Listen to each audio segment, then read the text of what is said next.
He touched me. Down there." 6-year-old Isabella's voice came out between sobs, a whisper so small it carried the weight of a world-shattering secret. Sarah's eyes shot open in terror, and she sat bolt upright in bed. "What do you mean he touched you, honey?" "Who?" she asked, her voice trembling even as a chilling fear began to crystallize into a name she dreaded. Isabella hesitated, twisting her small hands together. "Mark, when you went to the store today, he came into my room. He said it was our little secret." The blood in Sarah's veins turned to ice. In a flash, she was out of bed and racing down the hall. The glow of the TV illuminated Mark's relaxed face as he lounged on the sofa, a beer in his hand. "Get up! Now!" Her voice was firm, but laced with a searing rage. He blinked slowly, confused. "What now, Sarah? Can't I even rest after a day of work?" "What did you do to my daughter?" she screamed, pointing a trembling finger at Isabella, who had appeared behind her. Mark sat up slowly, placing the bottle on the table. "Oh no, I know where this is going. The kid makes something up, you believe her, and I'm the bad guy." He tried to laugh, but the sound died in his throat as he met the look of pure hatred in Sarah's eyes. "Monster," she whispered, shoving him hard in the chest. "I gave you a home. I fed you. I put up with your drinking and your excuses when you lost your job. I held this family together when you had nothing, and this is how you repay me? By hurting my child?" "Don't be ridiculous," Mark yelled, grabbing for her arm. "You know I love you. I wanted to be a father to that little girl. She's just been jealous of me from the start." Sarah's hand shot out, and a sharp slap echoed in the quiet room. Her disgust for the man she had shared a bed with was a physical force. "That's not love, Mark.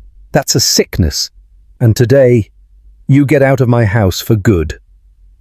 He looked around, as if searching for an ally. Out the window, neighbors were already peering through curtains, drawn by the escalating screams.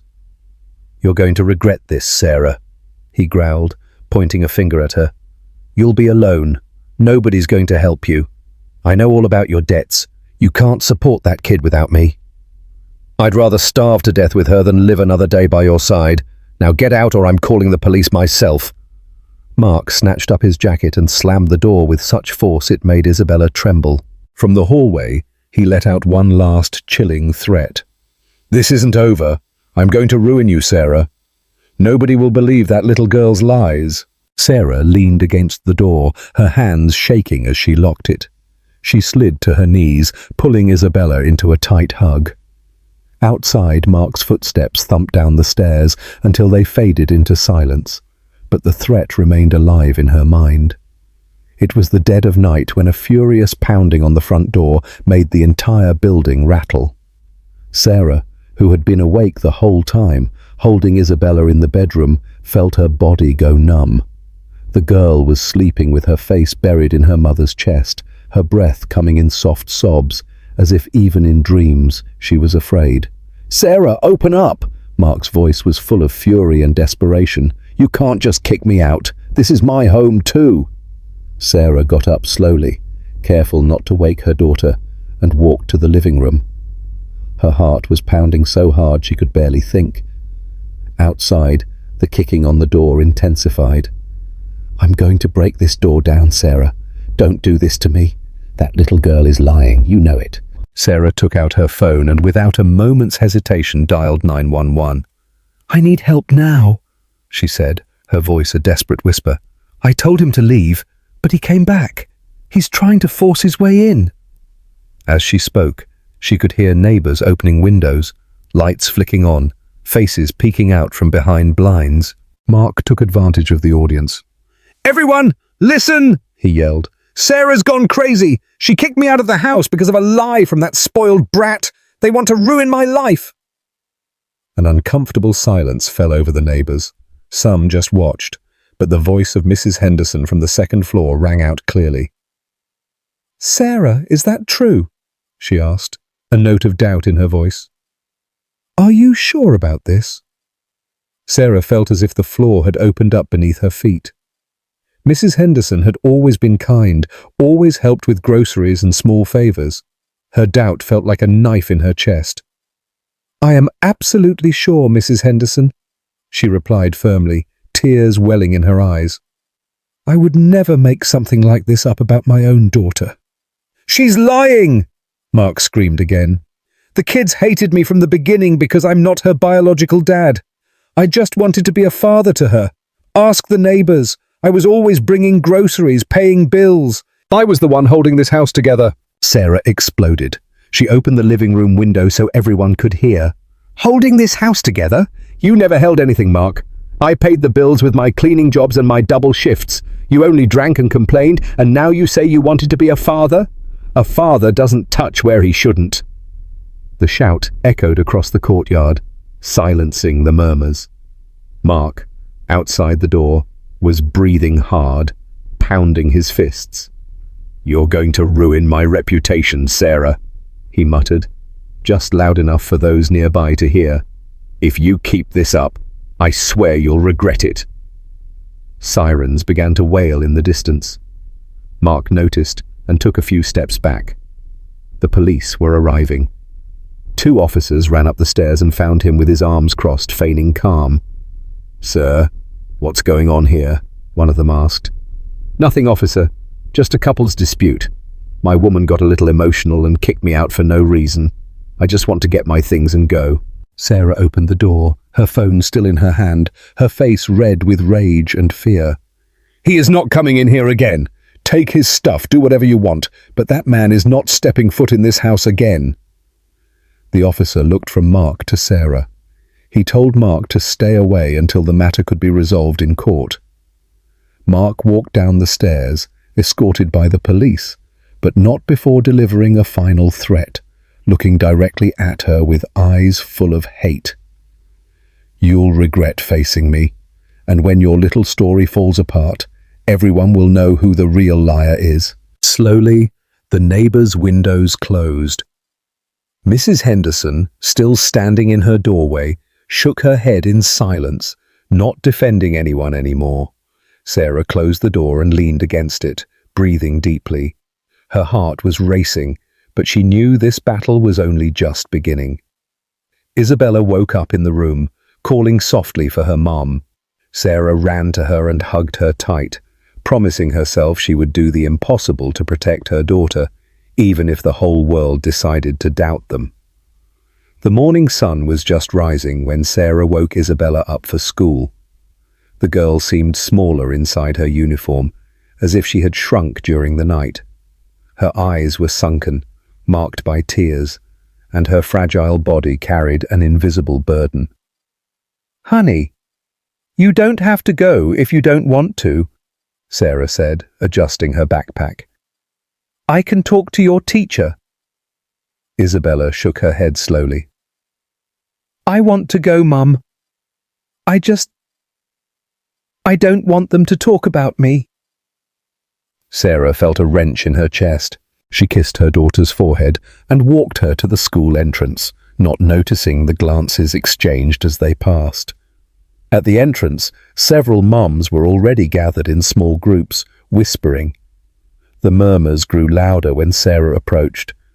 "They say she made it all up because she had a fight with her husband," one woman murmured. "I always thought that girl was a little strange. Too quiet," added another. "Poor Mark. He seemed so hard-working." Sarah heard every word as if they were stones thrown at her. She squeezed Isabella's hand and walked on, her head held high. Ms. Evans, Isabella's teacher, was at the door greeting students. She immediately noticed the tension. As Isabella passed, she tried to smile, but the girl wouldn't look up. "Good morning, Isabella," Ms. Evans said softly. "How are you?" The girl just shrugged, hiding behind her mother. Ms. Evans understood something more profound was going on and invited Sarah into the classroom for a moment. "Sarah, I've noticed Isabella seems different, more quiet, withdrawn." Do you want to tell me what's happening?" Sarah took a deep breath, afraid she would break if she spoke too much. "Teacher, I just ask that you look out for her. Things aren't easy at home," she murmured, looking away. Ms. Evans felt her pain, understanding the seriousness of the moment. She placed a hand on her shoulder with a supportive touch. "Don't worry. In here, I'll protect her." Meanwhile, in the schoolyard, the rumours were spreading. Some mothers were arguing loudly. "I don't believe he would have done that to Mark," one said, indignant. "I always saw him bringing groceries, helping with things, but you never know what goes on behind closed doors," another replied more cautiously. "Nobody would make up an accusation like that for no reason." The school community was divided. Some stayed away from Sarah for fear of scandal. Others chose to remain silent and not give their opinion. Inside the classroom, Isabella sat in front of her notebook, not opening it. Ms. Evans watched her from a distance, noticing her tear-filled eyes and how she hunched her shoulders every time someone raised their voice. "Do you want to draw, Isabella?" she asked, bringing her some colored paper. The girl took a pencil and began to trace slowly. On the paper, a small house appeared with its doors closed and a large man outside. Ms. Evans felt a lump in her throat as she saw the powerful drawing, so full of meaning. When the recess bell rang, Isabella chose to stay in the classroom. Ms. Evans brought her some fruit and sat by her side. "You know you can talk to me, right?" she said gently. "Whatever it is, I'm here." Isabella nodded, but didn't say a word. She just squeezed her teacher's hand tightly. Outside, Sarah walked out the door, hearing the comments again.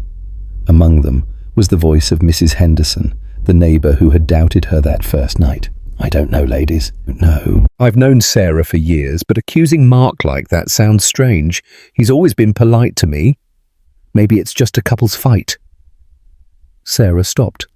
She looked her straight in the eye and responded with a firm voice, though filled with pain. "You have no idea what you're saying, Mrs. Henderson. This isn't a couple's fight. This is about my daughter." A silence invaded the group for a few seconds until the whispers returned. Sarah turned and walked on, feeling the weight of the community's distrust upon her. As Ms. Evans put the little girl's drawing away in her desk, she understood she would have to play a much bigger role than just teaching. Sarah didn't sleep that night. After dropping Isabella off at school and hearing the whispers that still echoed in her head, she made the decision she had been avoiding from the beginning. She had to take her daughter to the hospital. She needed proof, something official, something no one could dismiss as a child's simple words. That afternoon, she picked her up early. Isabella came out with her gaze fixed on the ground, gripping her backpack tightly. "Come on, honey, we have to go to the doctor." "Is it going to hurt?" Isabella asked softly, fear in her voice. "No, my love. They're just going to talk to you and take care of you. I promise you won't be alone." The drive to the hospital was silent, interrupted only by the sound of traffic. Sarah's stomach was in knots. Every red light was a roadblock against time. When they arrived, they were sent to the pediatric area. The doctor who greeted them, Dr. Miller, was a middle-aged woman with a kind face and a calm voice. "Sarah, I was told your daughter needs a specific evaluation. Can you tell me what happened?" Sarah took a deep breath, her throat dry. "My daughter told me that her stepfather, he touched her. I need someone to confirm what happened." The doctor knelt in front of Isabella and smiled at her tenderly. "Sweetheart, you are safe here. I just want to help you, okay? Do you remember what happened?" Isabella hesitated. She squeezed her mum's hand, looked down, and murmured, "He came into my room. He said I couldn't tell anyone, and that if I did, my mum would get angry." Sarah closed her eyes, fighting back tears. The doctor nodded, writing in silence. "We will do some exams, Sarah, but I must be clear. Even if there are no physical marks, your daughter's testimony is already enough to activate protection protocols. You will have to file an official report." While they waited, Sarah walked the hallway, trying to calm herself. Suddenly, her heart nearly stopped. In the distance, with a cold expression and his eyes fixed on her, was Mark. "It can't be," she whispered. He advanced with firm steps, ignoring the receptionist's directions. "Sarah!" he shouted, drawing everyone's attention. "What are you doing here? Are you really going to drag this ridiculousness all the way to the hospital?" Sarah stood in front of the exam room door, shielding Isabella, who was inside with the nurse. "Get out, Mark!" she replied furiously. "You have nothing to do with us anymore." A few patients stopped to stare. Mark spread his arms, a theatrical victim. "You see? This woman wants to destroy me. It's all a lie. That kid has too much imagination, and she's using her to get rid of me." Sarah was trembling, but she didn't move. "Do you think anyone will believe you after what you did?" "Isabella told me everything in detail, Mark. Details that only someone who was there would know." He approached, his face red with rage.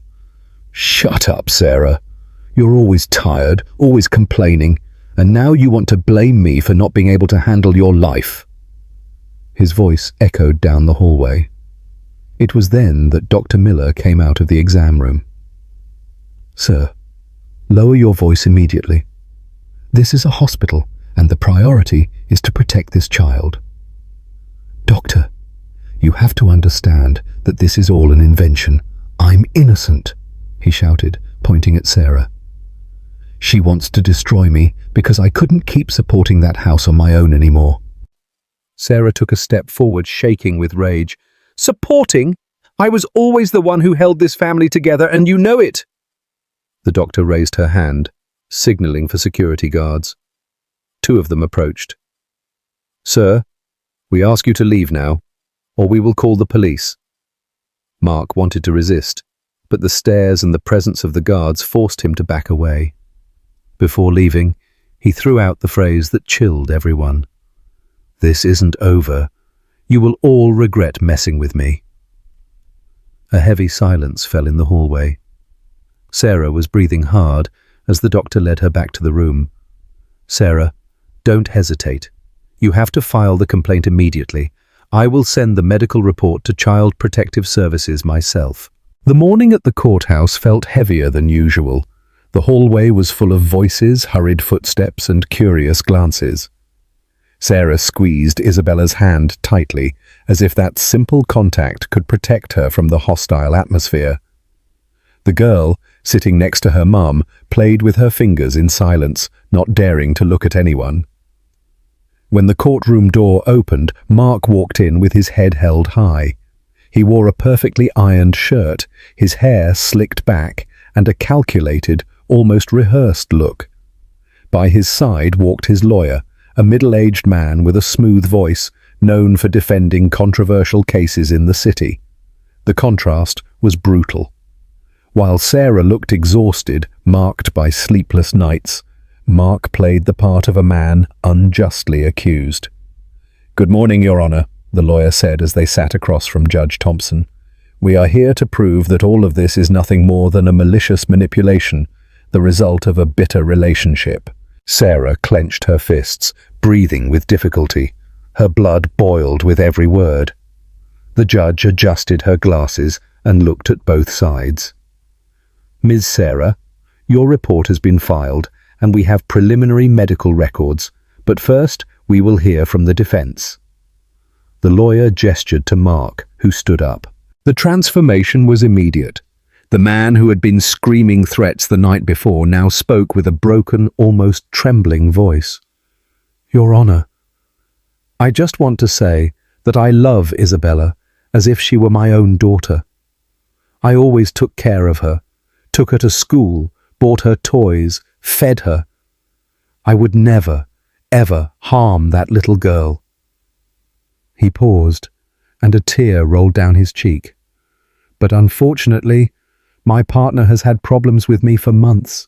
She couldn't accept my failures, my difficulties finding work, and now she has found this cruel way to push me away."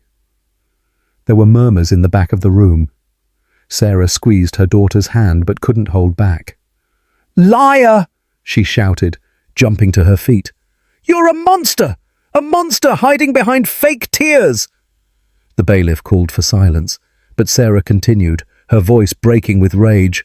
"I saw you go into my daughter's room when you thought I wasn't there. I heard it from her own mouth, and you still have the nerve to come here and pretend to be a model dad." Isabella began to cry softly, hugging her mom around the waist. The judge banged her gavel on the table, demanding order. "Enough! This court demands respect." Mark's lawyer took advantage of the scene to be even more dramatic. "You see, Your Honor, Ms. Sarah's hysteria. An unbalanced woman, driven by emotion, capable of anything to destroy my client." Sarah tried to respond, but the judge raised her hand. "Ms. Sarah, I understand your pain, but I ask for calm. This court evaluates evidence, not emotional outbursts." The doctor from the hospital was called to testify and reinforced that although there were no conclusive physical marks, the girl's story was consistent with abuse, and there were clear signs of psychological distress. The lawyer tried to discredit her, saying that children fantasize, but the professional's firm resolve gave weight to her testimony. As the session seemed to be coming to an end, Mark delivered the final theatrical blow. He knelt in front of the judge, his hands trembling and his voice filled with false sorrow. "I beg you, don't separate me from my daughter. I love her. If you take her from me, it's like ripping out my heart." The silence that followed was suffocating. Some of the spectators looked doubtful. Others, who knew the hallway gossip, shook their heads in disapproval. The judge took a deep breath, reviewed the documents, and dictated her decision. "This court decrees an immediate protection order. Mr. Mark must maintain a minimum distance of 300 yards from Sarah and her daughter. Any attempt at contact will result in imprisonment." The lawyer protested, but the judge's gavel silenced him. Mark, still on his knees, got up slowly, his eyes red. Before leaving, he looked at Sarah, and in that look there was no regret. It was a silent threat. Sarah hugged Isabella tightly, but felt the weight of the division around them. Some in the room looked at her with pity, others with distrust. In the days following the hearing, Sarah understood that the consequences would not remain only in the courtroom. The protection order against Mark was a partial victory, but the battle outside was just beginning. Monday morning, she arrived early at the building where she worked as a domestic worker. She carried cleaning supplies in her arms, trying to keep to her routine when her employer, an elegant woman with a dry manner, greeted her at the door. "Sarah, we need to talk." The tone already anticipated what was coming. "What happened, Mrs. Veronica?" she asked, trying to hide her nerves. "I'm sorry, but I can no longer count on you. All this scandal. It's not good for my family's image. The neighbors are talking, and I don't want to involve my children in these kinds of matters." Sarah tried to argue, her heart pounding. "But you know, I've always been reliable. I've never missed a day, never left anything unfinished. I'm just protecting my daughter." Veronica looked away, as if to avoid feeling guilty. "I understand, but I can't expose myself. I'm sorry." The door closed, and Sarah was left standing with the buckets in her hands, feeling invisible. That job was one of her few steady incomes, and now it was gone because of rumors that spread like wildfire. Back in her building, she received twisted looks in the hallway. A neighbor whispered to another as she passed. "That woman made it all up to get rid of the man. She always wanted to be a victim." Sarah clenched her fists, but didn't respond. She was too tired. She went up the stairs, each step weighing on her as if she were carrying the world. That night, while she tried to distract Isabella with drawings in the living room, someone knocked on the door. Sarah hesitated before opening, fearing she would see Mark, but it was Jessica, a neighbor from the same floor. "Can I come in?" she asked with a look of solidarity. Sarah was surprised. "I heard what happened at the hospital and in court, and I want to tell you that I believe you, Sarah," Jessica said softly, as if afraid of being overheard. "I went through something similar when I was a kid. I know how people like to turn their backs." Sarah couldn't hold back the tears. She hugged Jessica tightly, feeling that someone was finally on her side. "Thank you. You have no idea what this means to me." As they talked, Isabella approached, still distrustful. Jessica knelt down and smiled at her. "You are so brave, you know," she said, stroking her hair. "Don't let anyone tell you otherwise." It was a rare moment of relief in the midst of the chaos, but it wouldn't last long. The next day, on her way down to buy bread, Sarah was stopped by Mrs. Henderson, the older neighbor from the building, the same one who had doubted her that first night. "Sarah, can I talk to you?" Mrs. Henderson said, crossing her arms. "People are saying you're making this up against Mark because he wasn't helping with money, that you needed an excuse to get him out of the house." Sarah was silent for a few seconds, incredulous. "How can you repeat such things, Mrs. Henderson? You've known me for years. You know my struggles. You know how hard I work to support my daughter. Do you really believe I would put my child's honor at risk for money?" Mrs. Henderson didn't answer right away. She shrugged and murmured, "I'm just saying what people are talking about. Some people think it's strange that you never complained about him before." A burning sensation swelled in Sarah's chest. "I didn't complain because I was afraid," she responded, almost shouting, "afraid of what he could do to me and my daughter." Some nearby neighbors stopped to listen. Mrs. Henderson, sensing their gazes, backed away. "I don't want a fight, Sarah, but people talk. You know how it is." Sarah turned her back and went up the stairs, carrying her groceries with trembling hands. When she got inside, she found Isabella at the window, watching the movement in the courtyard. "Mom, why are they looking at us weird?" Sarah took a deep breath and knelt in front of her. "Because some people don't understand the truth, honey. But we are going to stay strong, together." That Friday, Sarah spent the morning feeling anxious. Since she had lost her job, the hours at home seemed endless, and every noise in the hallway made her heart race. The clock seemed to stand still until it was time to pick up Isabella from school. She had already gotten used to leaving a few minutes before class ended, afraid of running into Mark in the neighborhood. As she approached the gate, she saw a crowd larger than usual.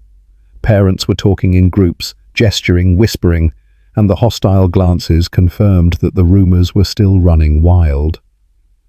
Sarah took a deep breath, lifted her chin, and walked on, trying to ignore them. The bell rang and the children began to file out. At that moment, the world seemed to stop. Leaning against a parked motorcycle right in front of the entrance, with dark sunglasses and a falsely calm expression, was Mark. Sarah's legs trembled.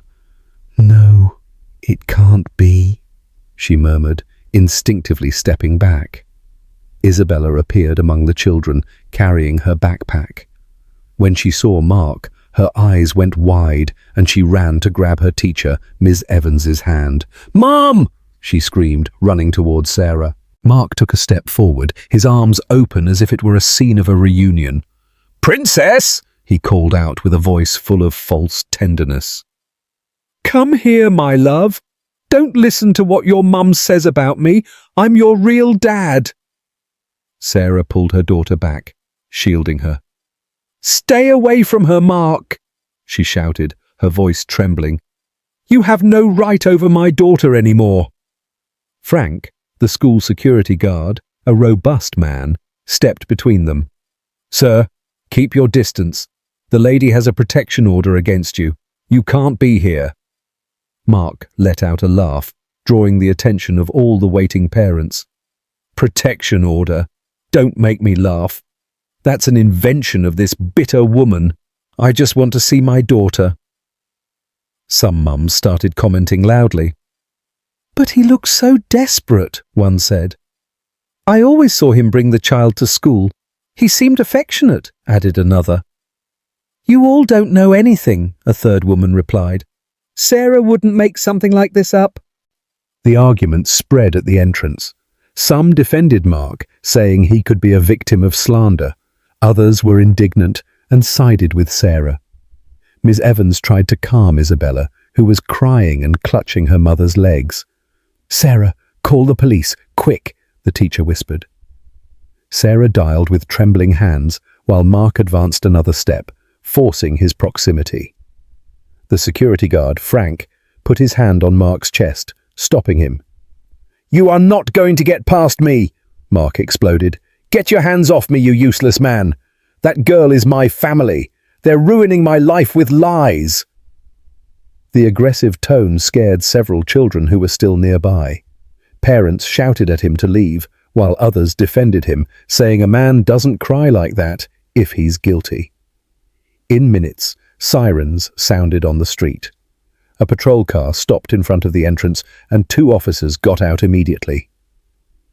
Mr. Mark Wilson? One of them asked. You are violating a court order. You must leave immediately. And Mark put his hands up, theatrically. I didn't do anything. I just wanted to see my daughter. I'm not a criminal. As the police approached, he took advantage of the moment and ran to the motorcycle. He started the engine in a hurry and sped away. The deafening noise echoed on the street, and in seconds he was gone, leaving behind dust and panic. Sarah fell to her knees, hugging Isabella tight. The girl was trembling, sobbing without stopping. Ms. Evans knelt beside them, stroking her hair. You're safe now, she said, though she knew it wasn't entirely true. One of the police officers was taking statements from the parents, but the confusion continued. Some demanded justice.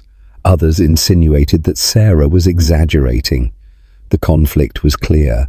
The community was divided, and each episode reinforced both those who supported and those who doubted Sarah. That night, upon arriving home, Sarah locked all the doors and windows. Isabella didn't want to eat dinner. She only asked to sleep in her mother's room. Sarah, with tears in her eyes, promised her in a low voice, I'm going to protect you, honey, even if the whole world doubts us. The confrontation at the school gate was still vivid in Sarah's memory. The image of Mark extending his arms to Isabella as if he were a loving father wouldn't leave her, nor would the venomous comments from some parents who insisted on believing him. But nothing prepared her for the blow that would come from where she least expected it, from her own family. The next morning, as she made some coffee for her and Isabella, she heard a firm knock on the door. When she opened it, Sarah found her mother, Eleanor, with a small bag in her hand. The woman's face showed concern, but also something Sarah couldn't immediately decipher. Mum, what are you doing here so early? She asked, surprised. I came to see you both. I couldn't sleep after what I heard. The neighbors are talking a lot, Sarah. This is already a scandal all over the neighborhood. Sarah sighed, exhausted. She felt the weight of every comment piercing her skin. Yes, Mum. They talk, but no one understands what we're going through. Isabella ran to hug her grandmother's legs. Eleanor stroked her hair tenderly, but then turned to look at her daughter. Sarah, are you sure about what you're saying? The question hit her like a bomb.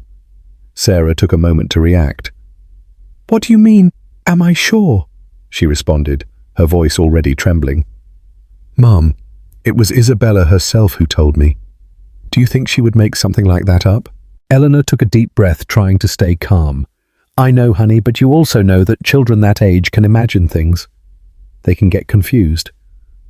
Maybe Mark went into the room, but without bad intentions. Mum! Sarah interrupted, in a cry that scared Isabella. Do you really think your granddaughter, at just 6 years old, would make up something so horrible? Do you think I, who raised her alone, would turn our lives upside down if it wasn't true?" Silence filled the room. Isabella huddled on the sofa, her eyes welling up with tears. Eleanor approached her and sat her on her lap. "My love, you tell me, what happened?" Isabella looked at her mum as if asking for permission. Sarah nodded with tears in her eyes. "Mark, he touched me," the little girl murmured, almost without a voice. Eleanor froze, not knowing how to respond. She tried to smile at her granddaughter, but her doubt was evident.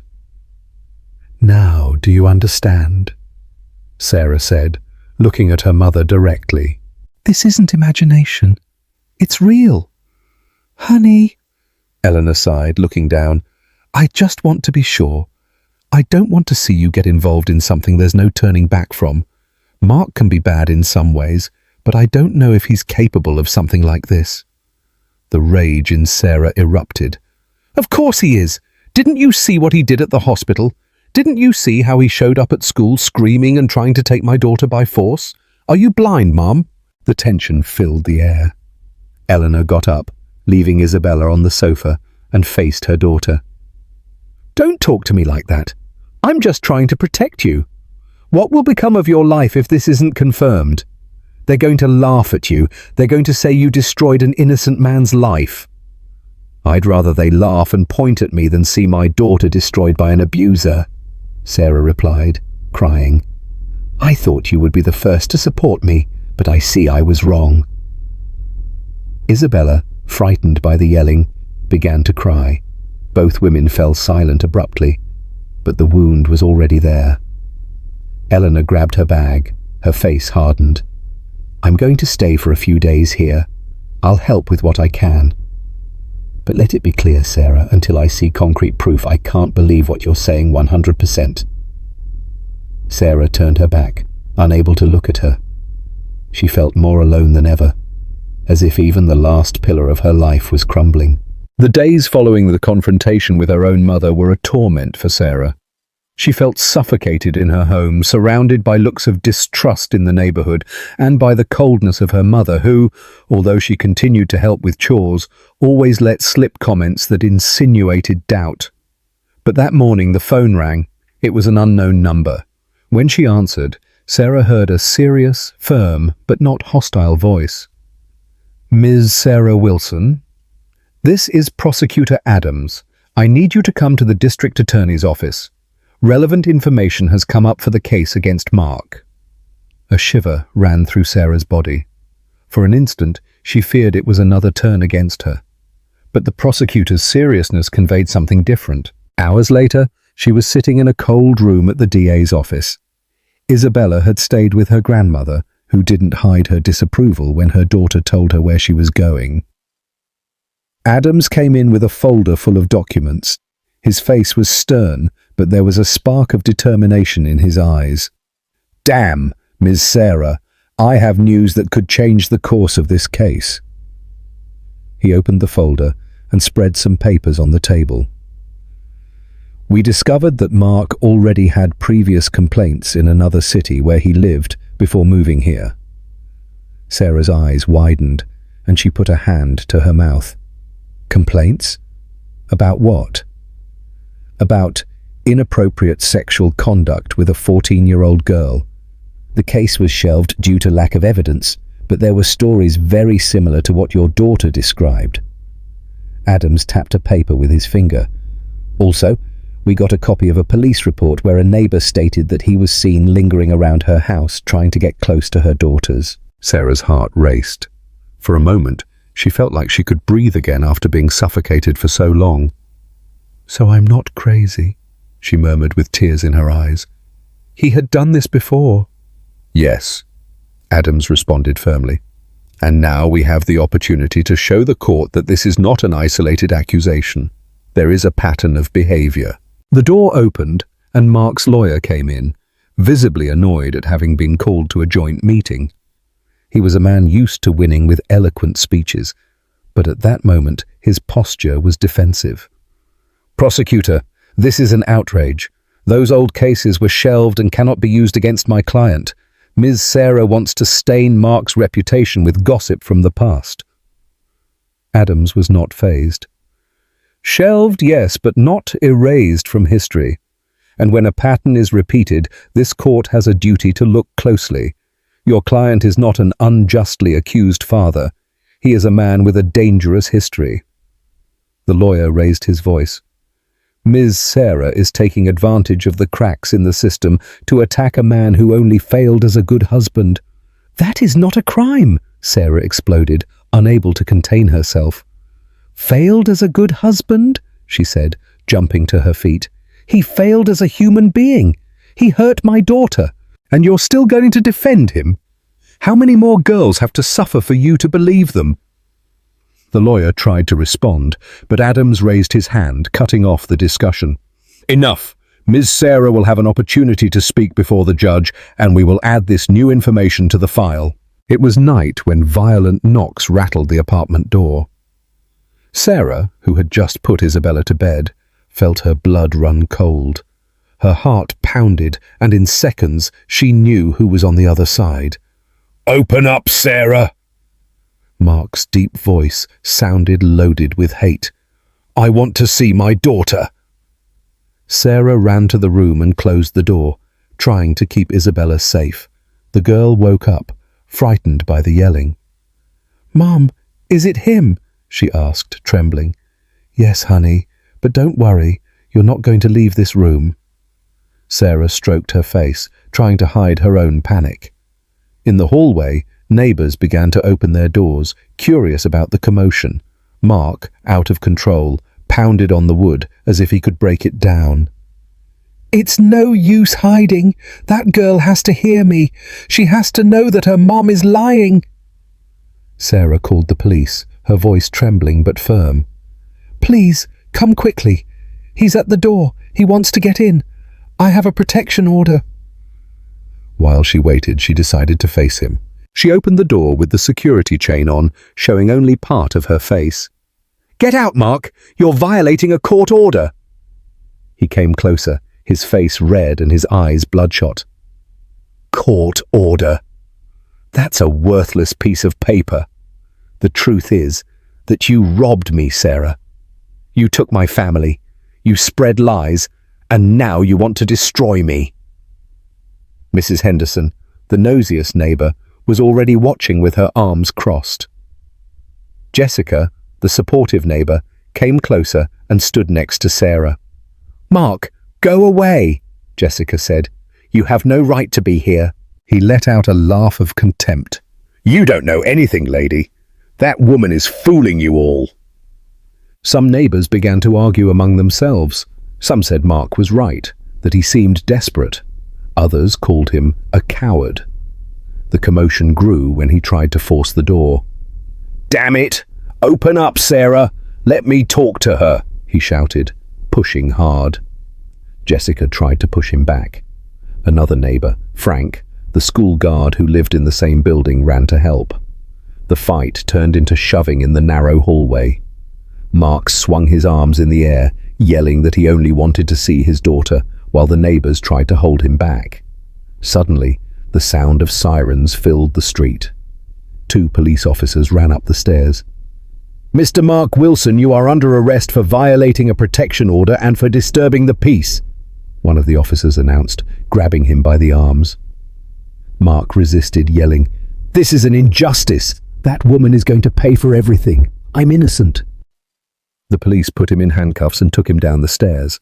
The neighbours, in shock, continued to comment among themselves. Sarah immediately closed the door and hugged Isabella, who was crying non-stop. Hours later, calmer, she received a call from the police station. It was Prosecutor Adams himself. "Miss Sarah, we arrested Mark, but his lawyer requested a provisional release. The judge granted it, and he will be out tonight." Sarah felt the floor drop out from under her. "What? How can he be let out? He violated the order. He tried to break into my house." "I know, and it's on record. But the defense argued that he didn't represent a real risk, that he only wanted contact with the minor. The judge accepted that argument. Sarah hung up, her breath coming in short gasps. She felt rage growing inside her. Outside, the hallway was silent, but she knew everyone had heard every detail of what had happened. With every step Mark took in freedom, the feeling of danger became more suffocating. The courtroom was fuller than ever. The case was a citywide wildfire, and each hearing attracted more curious onlookers.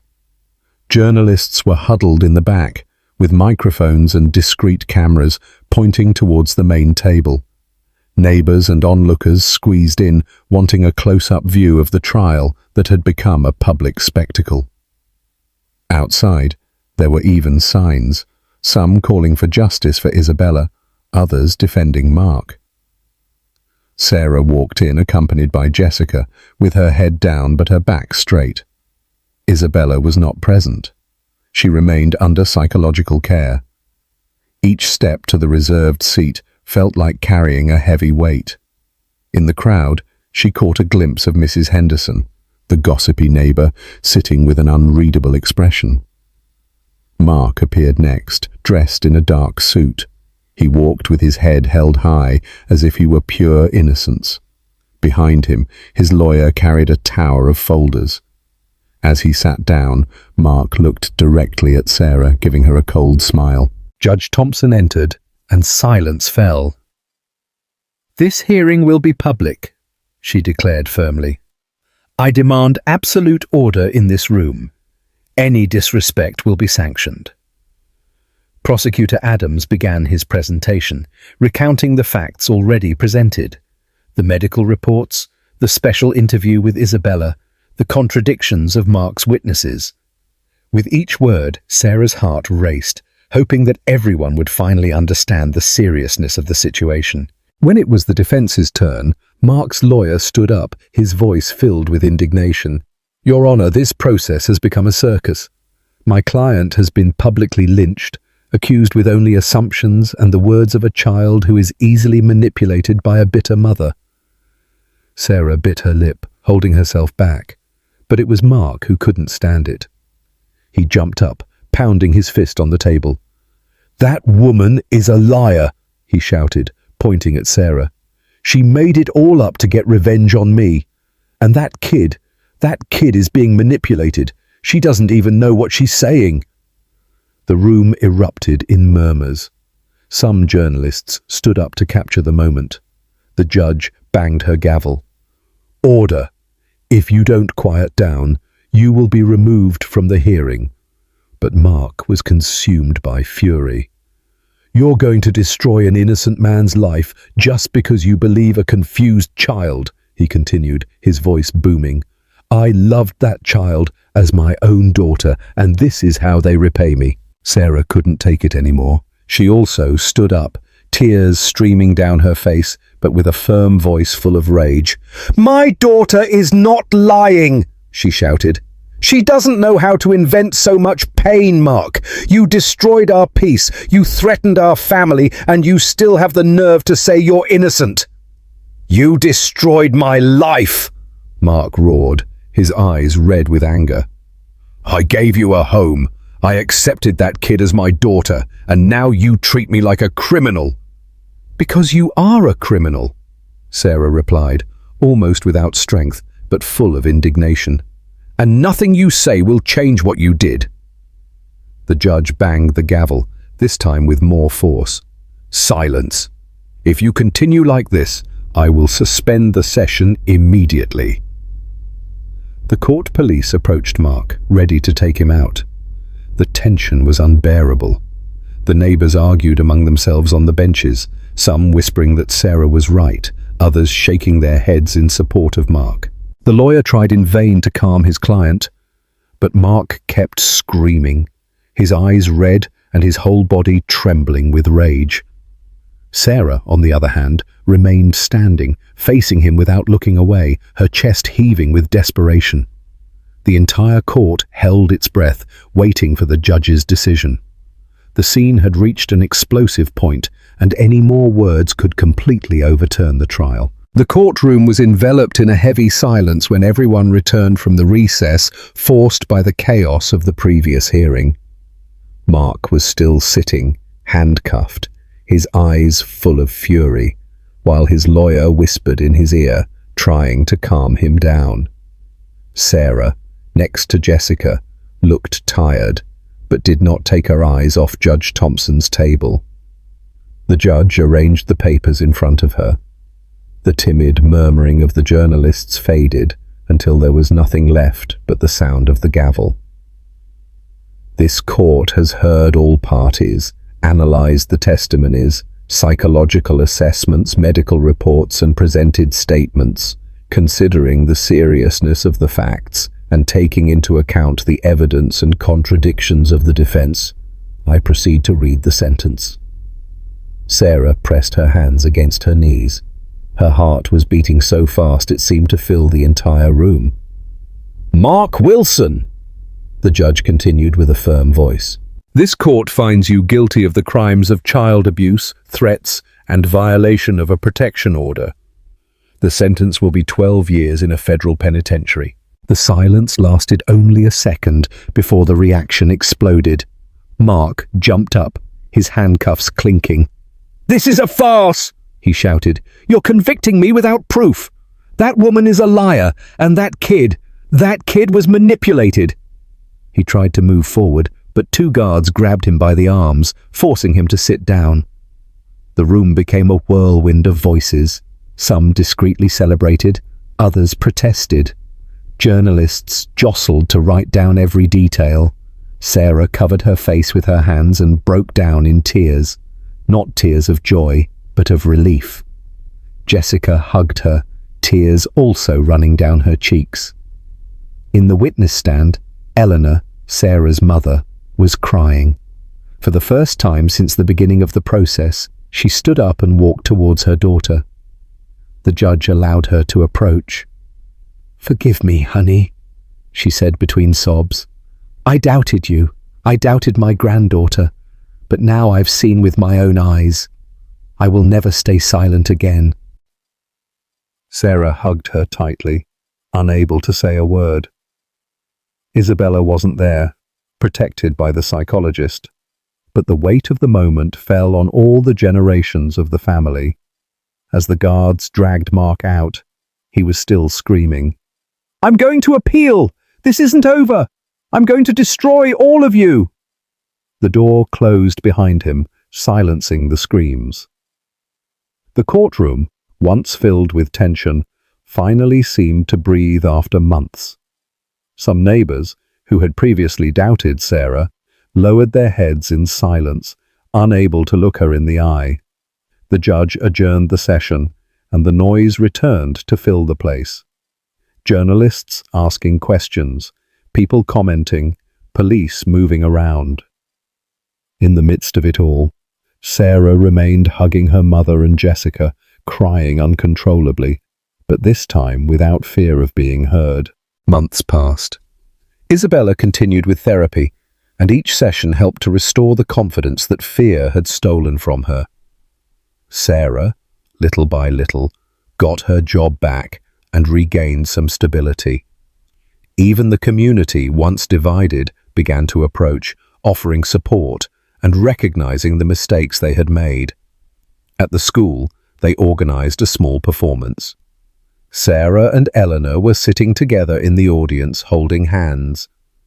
When Isabella came out onto the stage and began to sing a simple but tender song, both women stood up, crying. It was the girl's first true smile since everything had started, and in that instant, mother, daughter, and grandmother embraced, free from the weight that had marked them. This story is a powerful reminder that while some battles must be fought in court, the real war is often fought in the hearts and minds of the people around us. It takes incredible courage to speak your truth when the world tells you to be quiet, and even more to heal and rebuild when the noise finally dies down. If this story touched you, please give it a like and subscribe to the channel for more powerful stories of survival and resilience. And leave a comment below. Tell us what you thought about Sarah's journey.